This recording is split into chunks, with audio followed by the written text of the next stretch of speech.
Малын индексжүүлсэн даатгалын тухай хууль гаргах тухайд улсын хурлын түвшинд яригдж байна. Мөн улсын хурлын гишүүн, засгийн газрын гишүүний албыг хавсран хашдаг одоогийн зарчмыг өөрчлөх үүднээс холбогдох хуулийн төслийн хэлэлцүүлгийг улсын хурл үргэлжлүүлэн хэлэлцэж байгаа юм.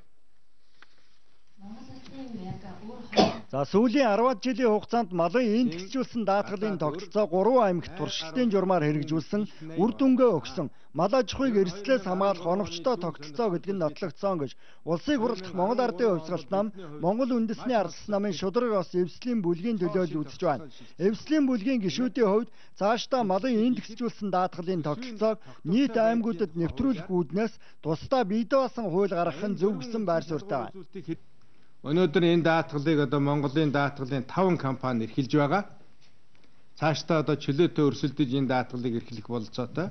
Бид нар энэ даатгалыг олон улсын санхүүгийн зах зээл дээр давхар даатгалын системээр даатгалын байгууллагуудаа бас хамгаалж өгсөн. За энэ талаасаа бол бас их давуу талтай болсон. За нөгөө талаасаа бол малчт маань өөрсдөө сайн дураараа даатгалж байгаа малаа. За мөн даатгуулъя гэсэн малаа өөрсдөө сонгод даатгуулж байгаа.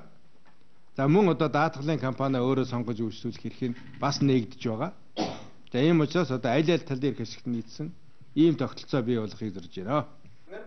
За харин иргэний эрүүл мэндийн даатгалын тогтолцоог үр ашигтай болгохын тулд холбогдох хуулийг шинжилэхээр улсын хурлын түвшинд яригдж эхлээд байна. Тухайн хуулийн шинжилэл даатгуулагч иргэдийн эрх ашигыг хамгаалах, эрүүл мэндийн үйлчилгээгээ сонгох боломжийг нээх, чанартай түргэн шуурхай үйлчилгээ үзүүлэх нөхцөлийг бүрдүүлэхэд чиглэх ёстой гэсэн байр сууриас улсыг хурлдах Монгол Ардын хувьсгалт нам Монгол үндэсний ардчилсан намын шударга бас эвслийн бүлгийн гишүүд